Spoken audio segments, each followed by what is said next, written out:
Amén. Estamos en vivo para todos ustedes. Esta es nuestra cuarta clase. En verdad, muchos de ustedes yo creo que esperan que, bueno, empezamos a hacer los caracteres. Sí, aquí tengo la cartilla, pero cuando estaba mirando la clase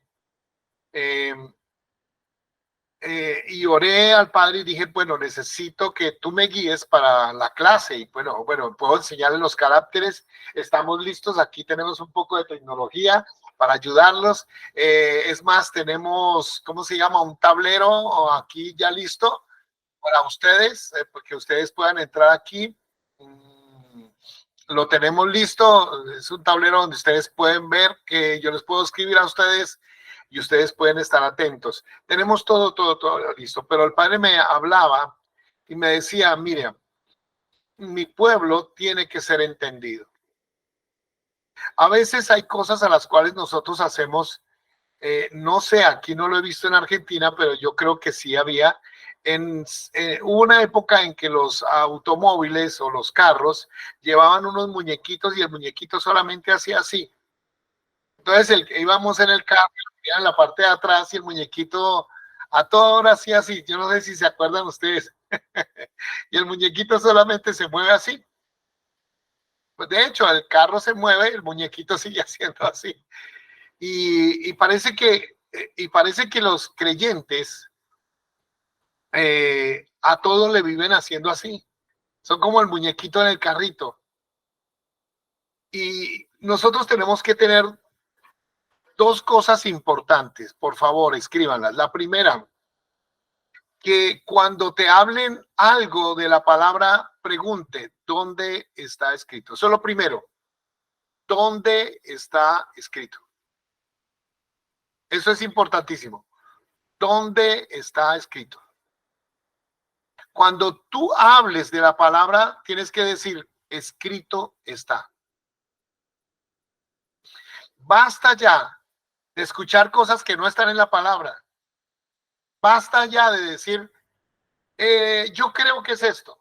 No, la misma palabra encontramos en la Torá, en la palabra de Génesis, Apocalipsis, encontramos todas las respuestas a las preguntas que tiene el hombre. Hasta las que usted no cree que existan allí, hay para todo. Por eso la Escritura dice que la sabiduría está en su palabra. Cuando usted y yo guardamos la palabra, dice, ¿qué pueblo más sabio y entendido es este? ¿Qué nación que tenga estos mandamientos? Entonces, lo que estoy viendo, hermanos, es que nosotros tenemos que tener esos dos principios. ¿De quién aprendemos esos dos principios? De nuestro Mashiach. De nuestro Mashiach. Él, cuando Satanás, para algunos que no conocen todavía, dijo, le hablaba acerca de la palabra. Mira, tírate que pues mandará a sus ángeles que los sostengan. Y él dijo, escrito está. Escrito está. No tentarás. Y siempre le habló a Satán, escrito está. Entonces, tenemos que empezar a memorizar la palabra. O está bien, no se la memoriza, pero usted la repite. ¿Puede decir conmigo, la repito? Debemos repetir. Dice la Escritura, le repetirás esta palabra a los hijos. Entonces, hoy quiero hablarles de que repasando los escritos, repasando una cosa y otra, porque me gusta siempre, a pesar de que tengo, ¿cómo se llama?, lista la clase, me gusta preguntarle, Padre, ¿y qué hago? ¿Qué hago con esta clase? ¿Qué necesita la clase? Bueno, estamos aquí porque necesitamos aprender el hebreo y el hebreo de la Torah, y queremos aprender de él.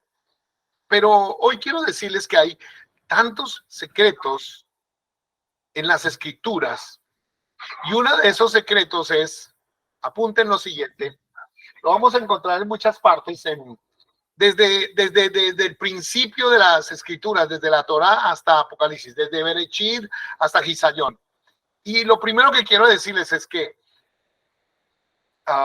usted y yo somos llamados a ser restauradores.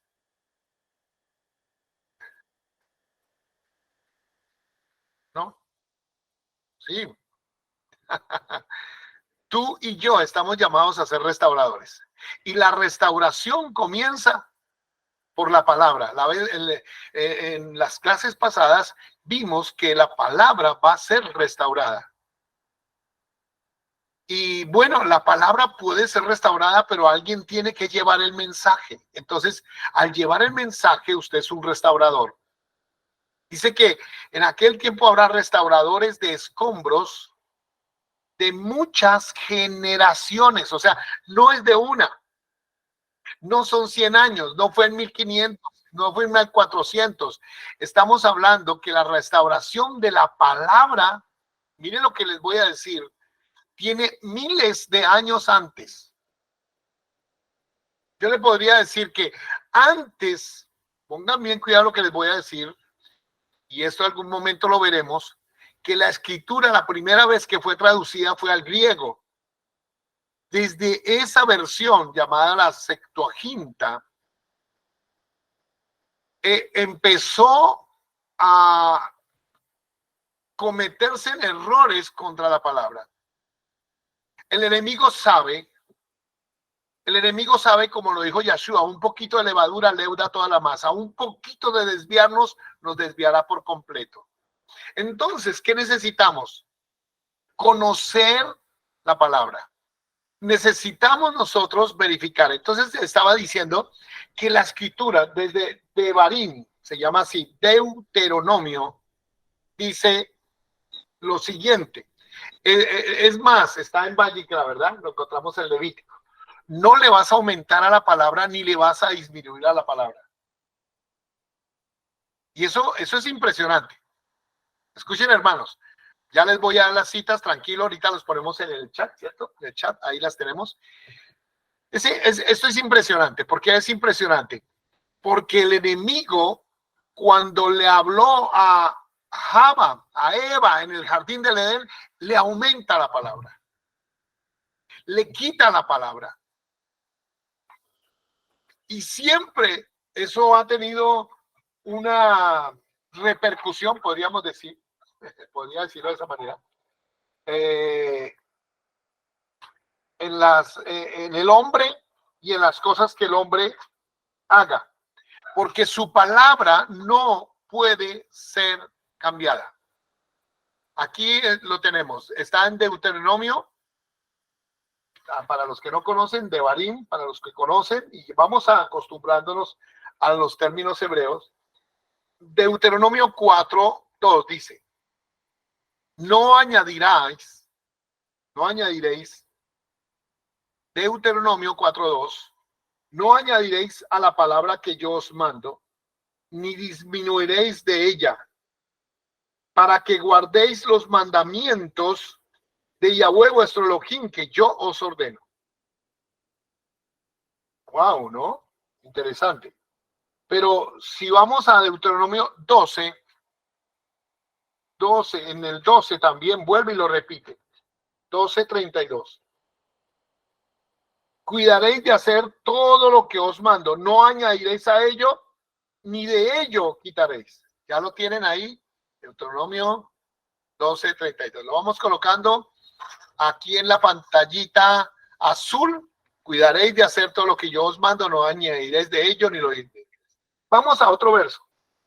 Proverbios 36, por favor. Proverbios 36.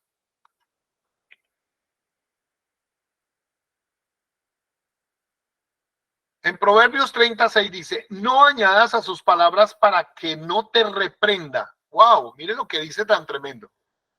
Y seas hallado mentiroso. O sea que hay que tener demasiado cuidado o mucho cuidado con añadir a la palabra. ¿Y cuándo se puede añadir? voy a decirles como una forma de detalle para ustedes. Se añade la palabra cuando a mí me preguntan algo sobre algo que yo no lo sé muy bien, pero que me pongo a decirle, bueno, esto es aquí así, ¿no? Vamos a ir a Apocalipsis 22:19. Al fin de las escrituras. Escúcheme, al final de las escrituras. Es impresionante. Apocalipsis 22:18 y 19.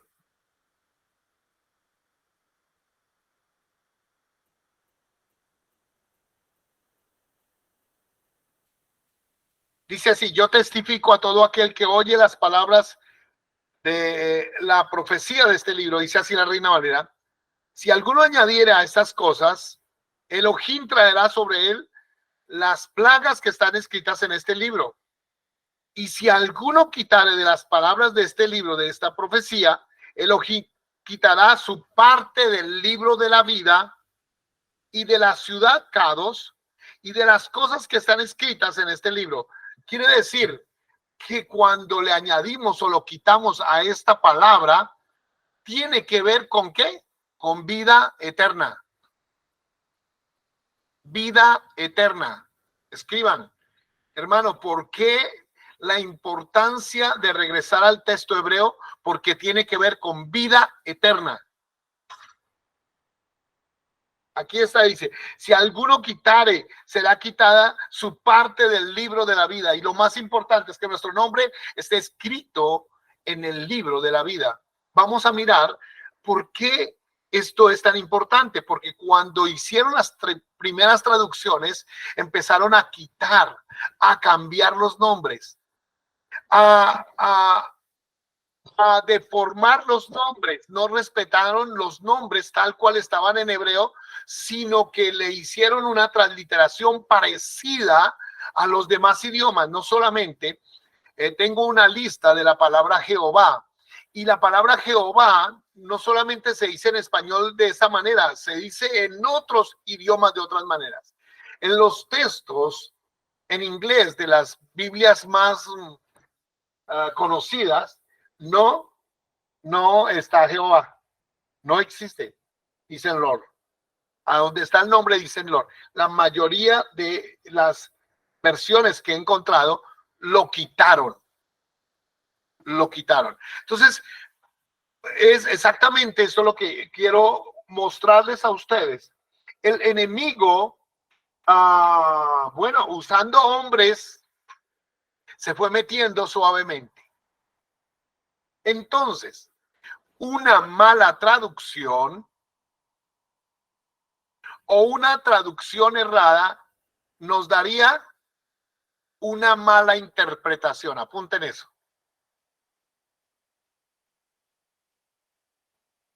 Nosotros vimos Efesios 4, airaos y no pequéis. ¿Se acuerdan? 4:26. Amén, amén. Y resulta que, ¿se acuerda que nosotros vimos eso? Ese es un ejemplo. Y resulta que cuando va uno al texto no dice airaos, sino temblad, como dice en el Salmo 4:4, porque es concordancia del Salmo 4:4. Y cuando vamos a esto, empezamos nosotros a ver predicaciones que soportan estas cosas. ¿Eso qué significa? Que están dando una mala interpretación, y al dar una mala interpretación le están añadiendo a la palabra. Por eso es tan importante que yo tenga el texto hebreo en mis manos y pueda decir, oiga, esto es de esta manera. Esto es de esta manera. Entonces, para alguien me diría, por ejemplo, hay cosas que han dicho los eruditos, los estudiosos en las escrituras, y han dicho muchas cosas. Por ejemplo, lo primero que dijeron es que el texto del Nuevo Testamento es un texto griego. Y el texto del Nuevo Testamento después dijeron, es que Yeshua habló en arameo. Dos cosas que ya les mostré a ustedes, pero que quiero recordarles. Una, que no hay evidencia de que el texto del Nuevo Testamento, en hebreo Brit Hadashah, sea en griego, porque no hay una riqueza del griego dentro del texto, sino que hay más hebreo dentro del texto. Dentro del texto no me dice, y esto fue escrito en griego. No hay cosas como esas. En cambio, Yeshua sí, por ejemplo, nos dice que él habló en lengua hebrea cuando le habló al de Shaul. Entonces, teniendo esta evidencia, también hay evidencias de escritores del siglo antes de Yeshua y después de Yeshua. Escritores que hablaron de la lengua, que escribieron acerca de qué lengua se hablaba en Yahudá, en Judea, en el tiempo de Yeshua. A eso le he llamado evidencias externas. Escúcheme, evidencias externas de los textos del Nuevo Testamento. Así que vamos a ir a ver algunos de estos hombres en el tiempo en que lo escribieron, porque es necesario que lo sepamos. Vamos a ir porque aquí se pone esto interesante. Voy a compartir con ustedes. Amén.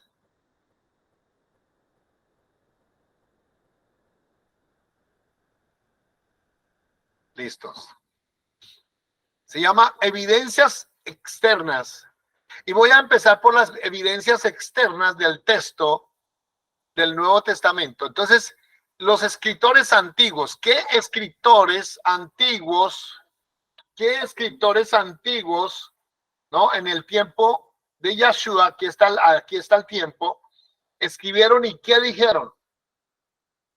Entonces, esto que les voy a mostrar aquí rápidamente, bueno, nosotros enviamos ¿cómo se llama? Al chat del curso, el documento de las cosas que yo enseñé la semana pasada. Así que lo pueden bajar y descargar y tener. Lo que enseñe esta semana, volvemos, lo editamos y se lo vamos a enviar. Lo van a tener ustedes también como una evidencia del curso. ¿Está bien? ¿Está bien? Muy bien. Entonces vamos a ver escritores antiguos. Vamos a mirar más grandecito, a ver si lo podemos hacer más grandecito. Sí, creo que sí. Aquí está bien, va otro poquito más grandecito, otro poquito. Muy bien, aquí estamos. Uno de los primeros escritores, o de los escritores de ese tiempo, más o menos aproximadamente, se llamó Papías de Hierápolis. Él escribió, Mateo escribió las palabras del Señor en hebreo y otros lo han traducido lo mejor que han podido. ¿Dónde está eso? Está en Eusebio, Historia Eclesiástica, tomo 3, 39, 16, Difficult Word of Jesus. Bueno, otro, mire, aquí está diciendo que Mateo lo escribió ¿en qué? En hebreo, y Matillahu era alguien que estuvo con él. ¿Para qué si hablaron griego? ¿Para qué lo iba a escribir en hebreo? Absurdo. Ahora vamos a mirar, porque esto va a ser interesante. Irineo, mire hermanos, obispo de Lyon, Francia, dijo, año 120 al 202 después de Mashiach. Mateo produjo su rollo, escrito entre los hebreos en su propio dialecto. Eusebio, o sea, dentro de este libro llamado Eusebio, Historia Eclesiástica, Historia, están todos los hombres que dijeron acerca de lo que aconteció en el tiempo en que vivió nuestro Mashiach. Amén. ¿Les gusta o no les gusta?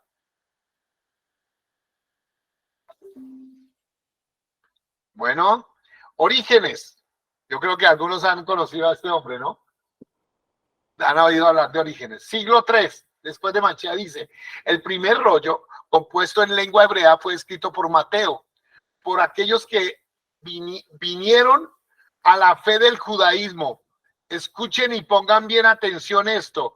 Quiere decir que los primeros creyentes no vinieron a ser cristianos, sino vinieron a hacer y a vivir todo lo que dice la Torá, que hoy le llaman judaísmo. Wow, interesante, hermanos. Lo van apuntando, lo van teniendo, ¿no? No lo estoy diciendo yo, está otra vez en Eusebio y ahí está el libro y ustedes lo pueden ver. Ustedes pueden solicitar un libro hasta buscarlo por internet. Eusebio, mire, Eusebio es muy conocido, ¿no? Año 315. Mateo también habiendo proclamado primero el rollo en hebreo, esto lo agregan aquí como comentario del que translitera las palabras de Eusebio, cuando al punto de ir también a otras naciones, lo puso por escrito en su lengua nativa, o sea, hebreo. Se dan cuenta, la lengua nativa de Mateo. Y así suplió la falta de su presencia para ellos por medio de sus escritos. Mire, hermanos, cuando al punto de ir también a otras naciones, bueno, Roel nos está contando esto. Pues yo les puedo decir lo siguiente. Resulta que si usted va y lee, por ejemplo, Efesios 1:1, dice así, literalmente en la Reina Valera, dice, Pablo, apóstol de Yahshua HaMashiach, por la voluntad de Elohim, a los santos y fieles en Mashiach Yahshua, que están en Éfeso. O sea que lo que está diciendo aquí, que cuando al punto de ir también a otras naciones, lo puso escrito en su lengua nativa, es decir, habían judíos fuera de Israel que estaban en Éfeso. Así cuando habla la carta a los Corintios, así cuando habla las cartas a los Galatillín, a cada una de las cartas fue a los Yehudí, a los judíos en la dispersión. Nunca, escuchen esto, fueron cartas escritas, y esto aquí tienen que recibirlo, nunca fueron cartas escritas a los cristianos en la dispersión, porque los cristianos no estaban dispersos. Los que estaban dispersos eran los Yehudí, los judíos.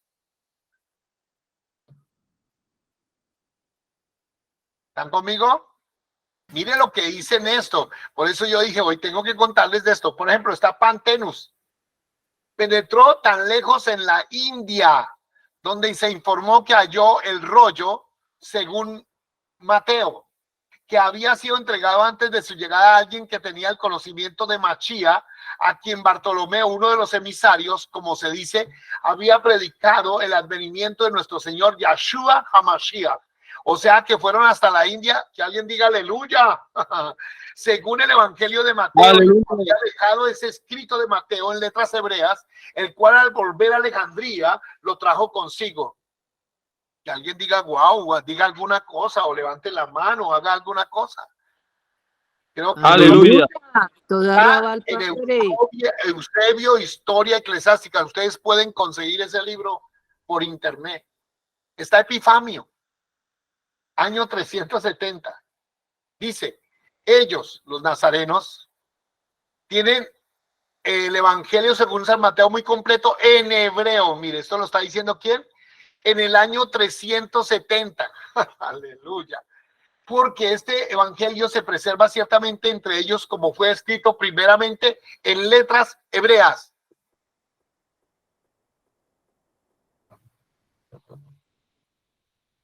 La locura del pastor Yoshua ya no es locura. Está justificado. Jerónimo, año 382. Creo que también han escuchado de este paisano.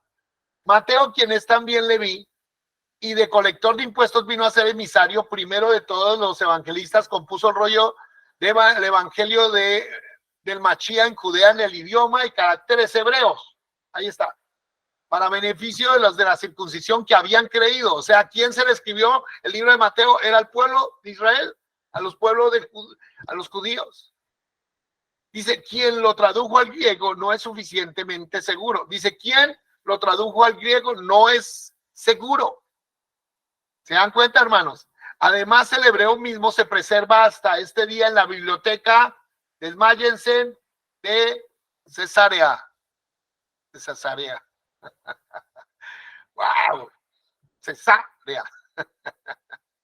La cual el Martín Pamphilus tan diligentemente coleccionó. Escúchenme, también me permitieron los nazarenos que usan ese volumen en la ciudad de Siria, de Bornea, copiarlo, en el cual hay que notar que siempre el evangelista hace uso de los testimonios de la antigua escritura, no sigue la autoridad de los 70 traductores, o sea, de los griegos. Que alguien diga algo, hermanos. O sea, la Septuaginta. Aleluya, amén. Ahí está, de hombres ilustres. Este fue quien Amén. vivió años en Bethlehem, traduciendo la Biblia en latín, llamada la Vulgata Latina. O sea, mis hermanos, wow. Bueno, ahora, Ishodat dice, su libro, Mateo está en existencia en Cesarea de Palestina, o sea, todavía está la evidencia allá. Oye, ¿y por qué no lo tienen los judíos? Porque no les interesa, ya lo vamos a ver, porque al Yehudí no le interesa, y al católico romano, apostólico, cristiano, tampoco le interesa, porque lo que dice el texto hebreo no es lo mismo que dice el texto en español. Le va a tumbar su teología, y al judío le va a decir, ¿usted por qué no lo recibió? Ahora vamos a mirar el siguiente. ¿Cuántos se acuerdan de Flavio Josefo? Si no sabían de Flavio Josefo, Josefo estuvo en el tiempo de Yeshua. Dice, como sabemos, Flavio Josefo participó en Galilea de la revuelta de los celotes contra Roma. O sea, estuvo antes de Yeshua, que llevó a la guerra a todo Israel entre los años 66 al 70. Y ahí vino la destrucción de... ¿La destrucción de qué? De la casa de Elohim en Jerusalén, claro. ¿El templo? Conociendo que sería imposible sobrevivir, Josefo se pasó a los romanos y fue constituido el historiador de Adriano, quien dirigía las fuerzas romanas contra Jerusalén. Y antes de su destrucción fue nombrado César, en sustitución de Nerón. En sus obras, especialmente Antigüedades de los Judíos, que yo lo tengo en mi biblioteca, varias veces se refiere al hebreo como la lengua hablada en Israel durante la época de la ocupación romana. Así que Yeshua no estuvo, contésteme, ¿no estuvo en el tiempo de la ocupación romana? Sí. Wow. Miren, hermanos, les puedo hablar de la literatura rabínica, también en hebreo. Le puedo hablar de, ¿cómo se llama? De una nota final de un manuscrito que está en arameo, que es la culminación del evangelio que lo publicó Mateo y el cual publicó en hebreo en la tierra de los palestinos. Bueno, ¿qué me dice de esto? Escuchen bien, porque ahora somos más contemporáneos. Se llaman los rollos del Mar Muerto. Mis amados, este texto lo vamos a revisar, lo vamos a arreglar, y en estos Yamín, antes de la siguiente clase, lo puede usted descargar, lo montamos, lo subimos ahí al chat, al WhatsApp, para que ustedes lo descarguen del curso. ¿Están de acuerdo? Aleluya. Amén, amén. Amén. La importancia científica de los rollos son incalculables, de incalculable valor. ¿Cuáles? Los rollos del Mar Muerto. Cuando pensamos que antes de su descubrimiento, la idea que prevalecía en los círculos académicos bíblicos más importantes, mire, universidades y seminarios de Europa y Estados Unidos, establecía que para la época de Yeshua y los Eliakim, el hebreo había muerto como lenguaje, y que solamente algunos, los que tuvieron acceso a una costosa educación, tendrían el conocimiento del mismo, como sucedía, por ejemplo, en las ricas familias de Europa de Edad Media, que pagaban altas sumas de dinero a ciertos distinguidos profesores que le enseñaban latín a sus hijos. Esta Eso fue un pensamiento de todos los teólogos de Europa, de todos los teólogos del mundo, de todos los teólogos de Estados Unidos y de todos los que hablaban. Esto lo infundieron arriba y abajo por todo el cristianismo, por todo lugar, y dijeron, oiga, es que en la época de Yeshua se hablaba ¿qué? Arameo. Y el texto era griego. Vamos a mirar, pónganle cuidado. Miren lo que está, lo puse en rojito para que lo vean, porque aquí viene algo bien interesante. ¿Están listos? Amén. Listos. Para la ciencia lingüística, este es un golpe bien tremendo. El arameo era el idioma popular y se afirmaba también que los judíos no tenían ni la preparación ni la intención de escribir libros en aquellos tiempos. Para una discusión sobre este tema, consultarse el original lenguaje Ostigolpes.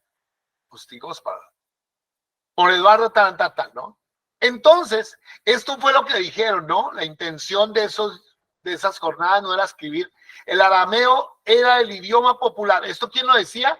La lingüística, la ciencia lingüística. Decían que el arameo era, ¿no?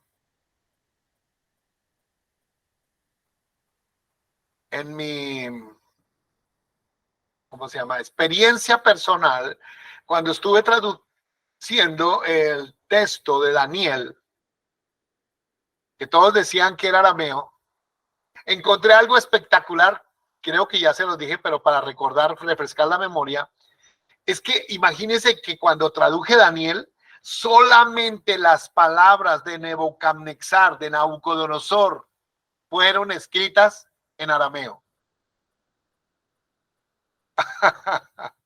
Bueno, ya les conté, esa fue mi experiencia personal, o sea que no todo el texto de Daniel era arameo, y que Daniel era hebreo, era un hombre muy calificado y que escribió las palabras que el Padre le dio en las visiones en hebreo. Bueno, mire lo que pasa con el descubrimiento de los rollos del Mar Muerto, echó abajo todas estas teorías para venir a demostrar exactamente todo lo contrario a lo que los críticos habían asegurado, que el hebreo era el idioma hablado por la gente común y que los judíos estaban por entero entregados a la educación y a las escrituras de cientos de textos relacionados con la Torá y la vida cotidiana de los fieles. La fecha de estos rollos del Mar Muerto, escúchenme, luego de examinarlos con sistema de carbono 14, fueron ubicados, ¿están listos? Años 150 antes de Mashiach al 100 después del Mashiach. Como podemos imaginar, tanta riqueza literaria encontrada en un periodo tan crítico para la firmeza de los seguidores de Yeshua dentro del judaísmo, nos ha introducido en una nueva era para el campo del conocimiento bíblico y religioso del tiempo de Yeshua y los Eliakim. O sea, esto ha cambiado por completo a los grandes hombres que les gusta estudiar las escrituras. Les cambió, por tanto, entre los muchos rollos descubiertos que tienen importancia para nuestro interés, se destacan los siguientes. ¿Están listos? Están en hebreo. Dice acción de gracias de los Cados, comentario de Habacuc, bendiciones de los Kohanim, los que servían en los últimos tiempos, las palabras de Moshe, el libro de los secretos, lengua de fuego, una visión de la nueva Jerusalén, comentario sobre Yeshayahu, comentario sobre Nahum, comentario sobre Jochea, comentario sobre los Teilot, la visión de Daniel, comentario de las leyes de Moshe, comentario de Bereshit, las cenizas de la vaca roja, Toratín, instrucciones de la purificación, la guerra del Mashiach, y la de esta sería interminable, todos estos todos escritos en hebreo. ¿Qué opinan? Amén. Por Amén. supuesto que hubo algunos escritos también en arameo, pero la mayoría fue en hebreo en relación de 1 a 6, es decir, que cada escrito en arameo había 6 en hebreo. Otros, una minoría, fueron escritos en griego. Para un estudio más profundo de este asunto, recomendamos el trabajo de Michael Weiss y Martin Edward Koch. Se llama Tidiak Scroll, una nueva traducción, Los rollos del mar muerto, que también tengo ese libro, es muy importante que lo leyeran.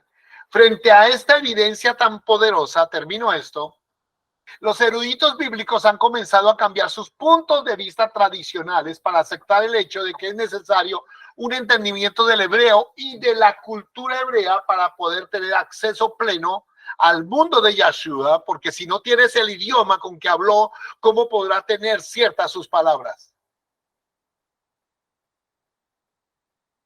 Ajá. Y de los Esliach y por extensión de la Brit HaDashah. Se han encontrado monedas y inscripciones acerca de esto del año 132 y hablan en hebreo,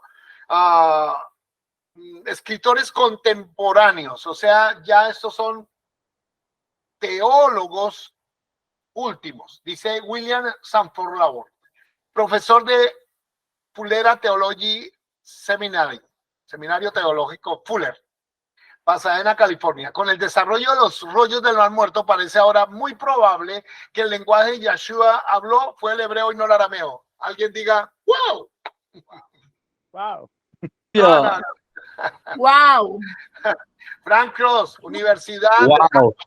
Uno de los trabajos con los rollos de Jerusalén ha dicho, observando los escritos de los escribas que copiaron los rollos del Qur'án, se ve que el lenguaje dominante en Palestina en el año 130, antes del Mashiach, fue el hebreo.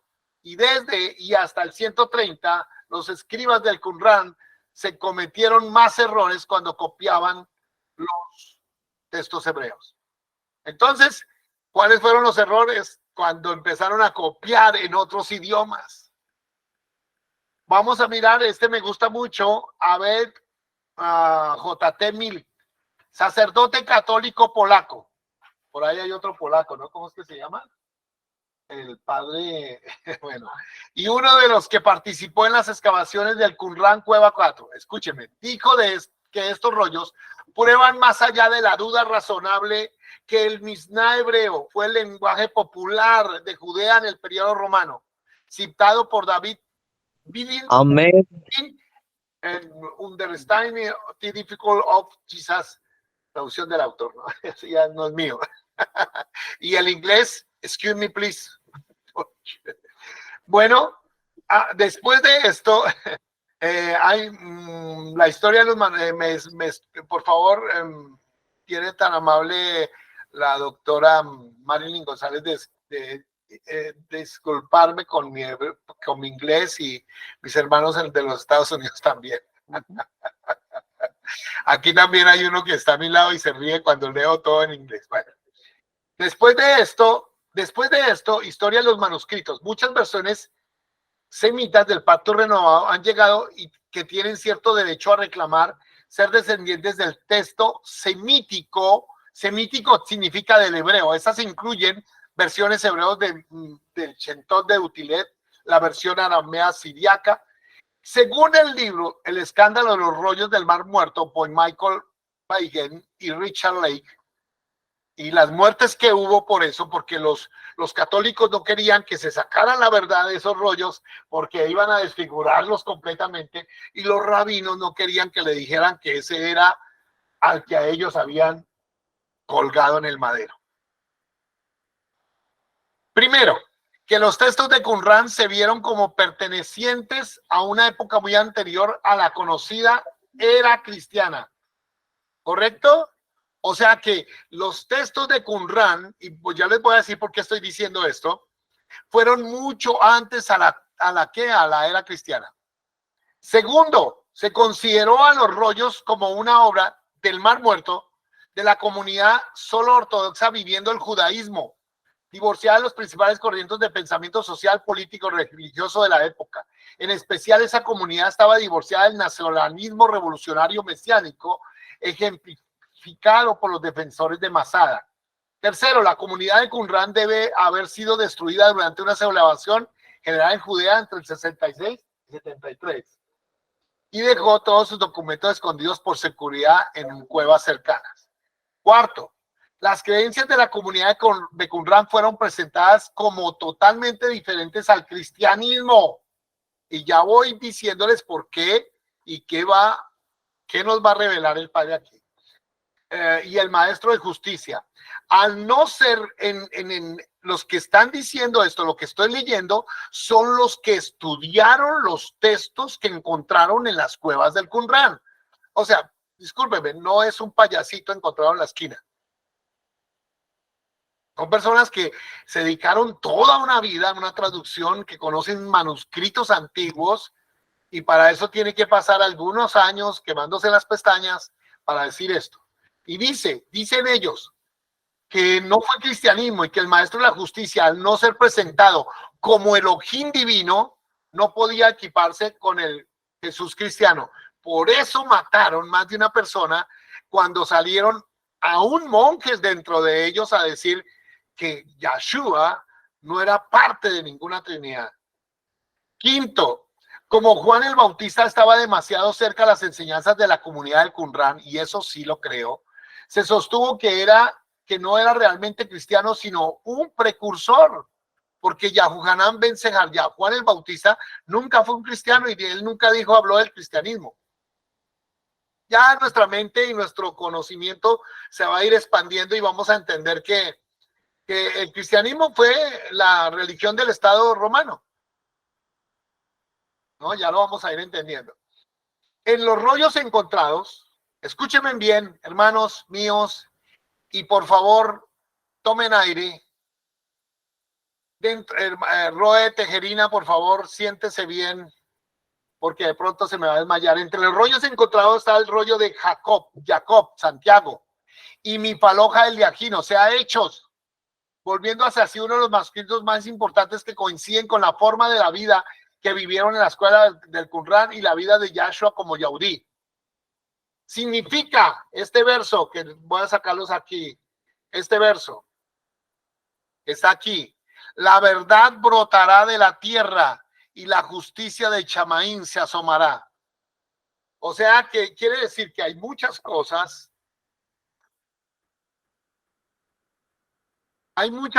que el Padre ya sabía que están escondidas, aún están escondidas.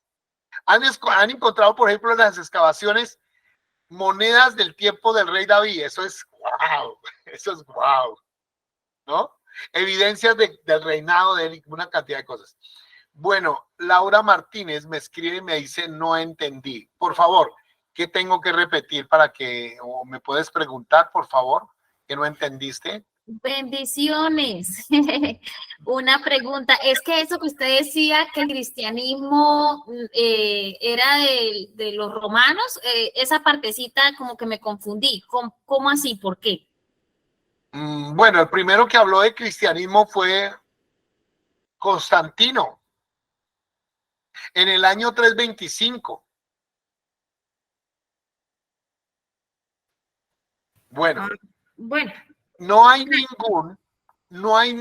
cuando el Padre va a hacer algo, él lo anuncia primero por sus siervos, los Nevín, los portavoces, los que conocían como profetas.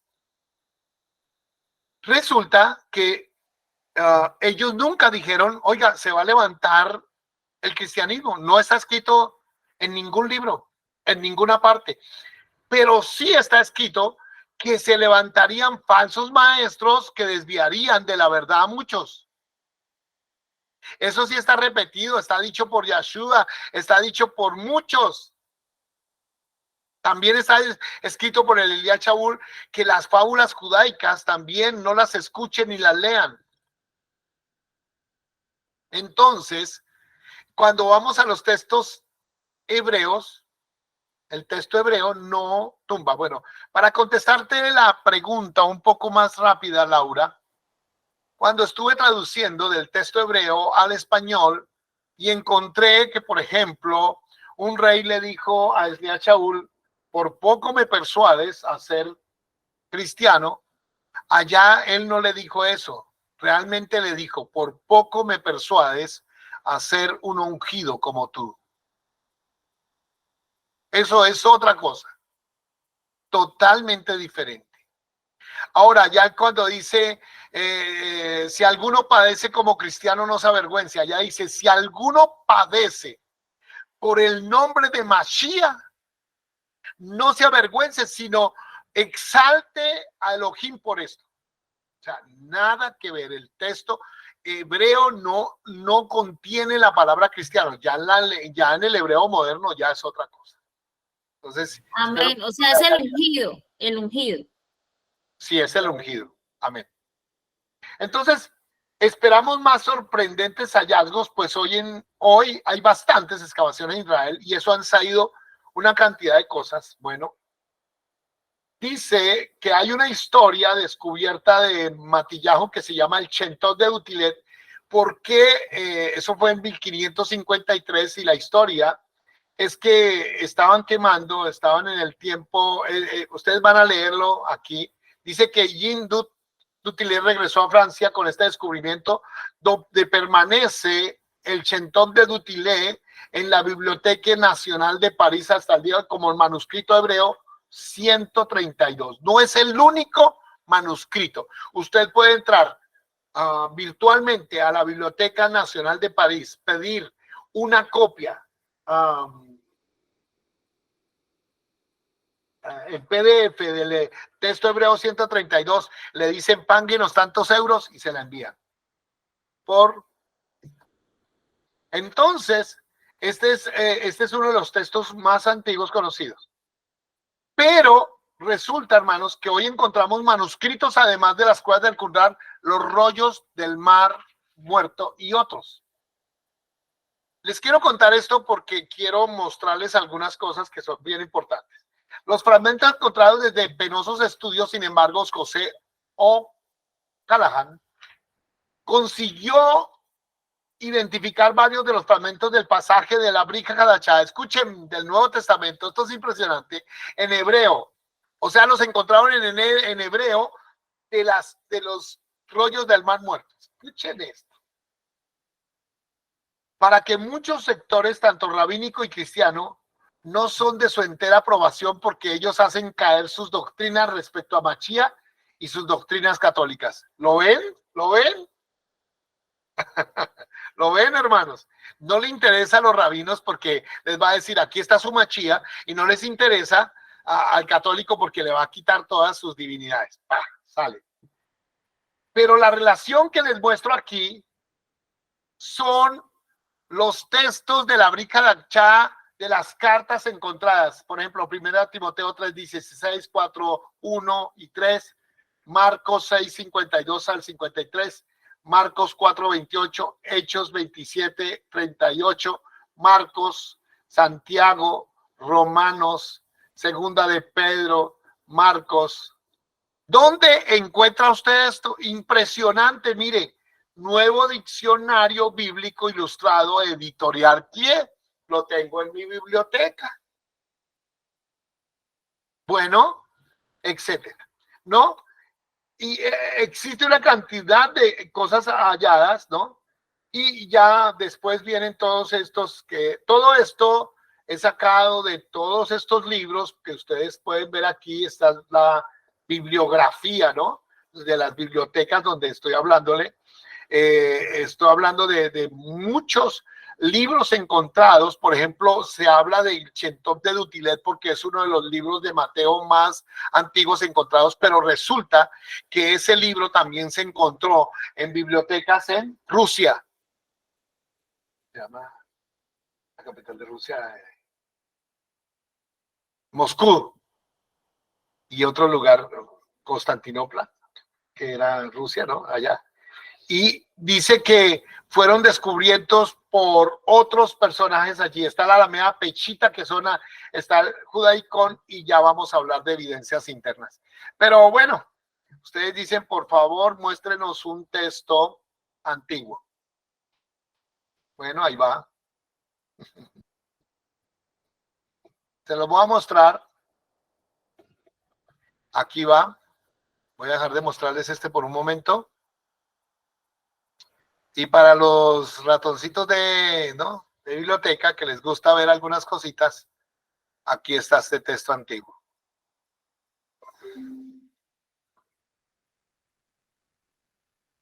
¿De quién es este texto antiguo?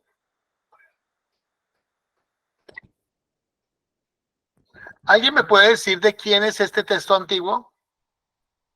¿Alguien nos van a mostrar textos antiguos de la Brit Hadashah?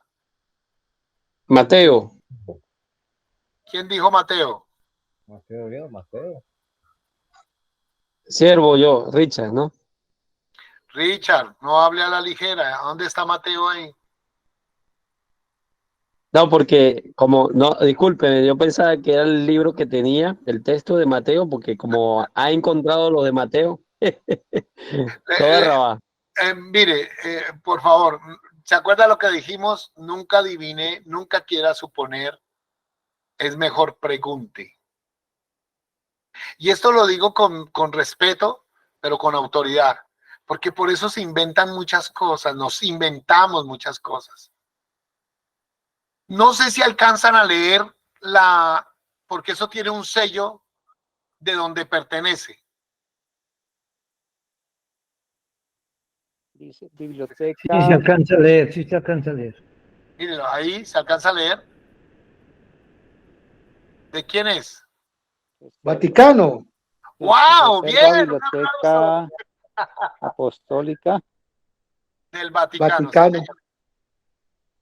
O sea, ¿qué les estoy diciendo? Resulta que permitió el Vaticano entrar a ciertos fotógrafos y entre esos fotógrafos iba un judío. Entonces él empieza a ver los textos que estaban en hebreo y él empezó a tomarle fotos. Esta es una foto. Resulta que está este texto.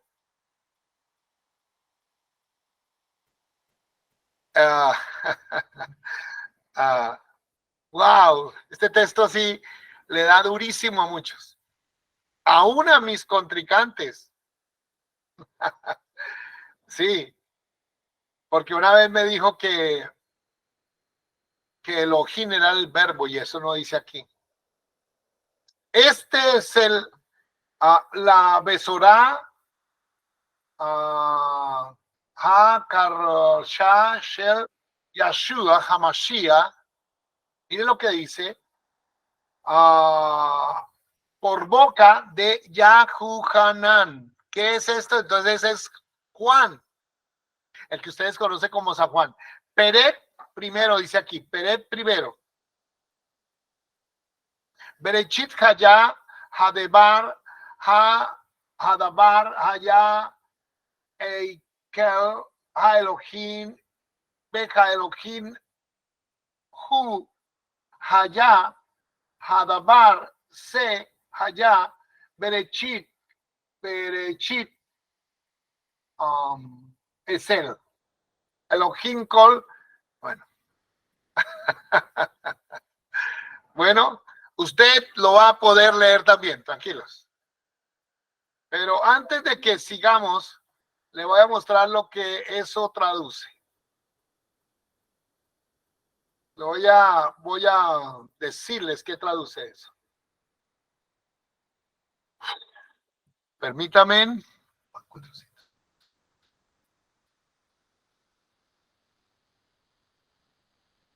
Permítame un segundo, les muestro evidencias. Bueno, yo no sé si alguien nos está contento o está aburrido. Si está aburrido, por favor. Aleluya, contentos.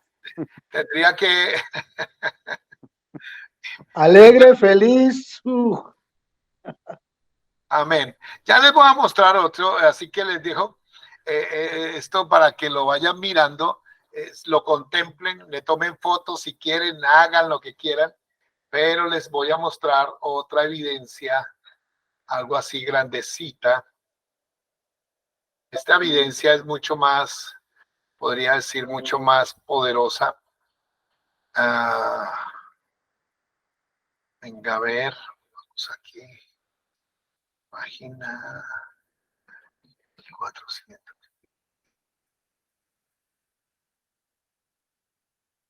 Ajá. Regáleme en un segundo. Ya listo, ya le tomaron foticos, ya.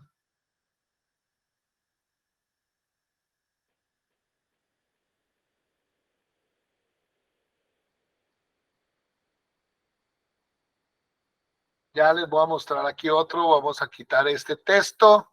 Vamos a detener la presentación y vamos a ir a otras cosas que son muy importantes.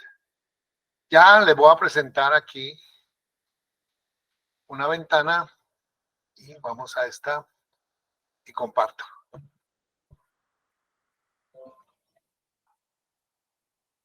Por favor, ¿puede decir conmigo evidencia?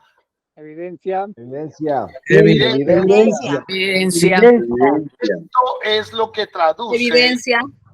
Esto es lo que traduce, escúcheme, esto es lo que traduce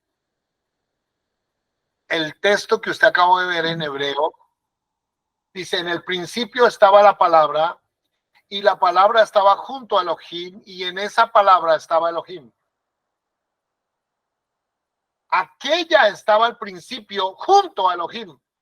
O sea que Yeshua no es Elohim. Ay, discúlpenme los que no pueden recibir todavía esto, pero yo creo que en este curso tendrá que ir madurando en su manera de creer. En este curso van a crecer en el conocimiento de las escrituras. Y como ustedes ven, con esta evidencia va a salir en breve, así que no se preocupen. Este es un texto de más de 1000 páginas. La Brit Hadashah tiene más de 1000 páginas. Bueno, ahora...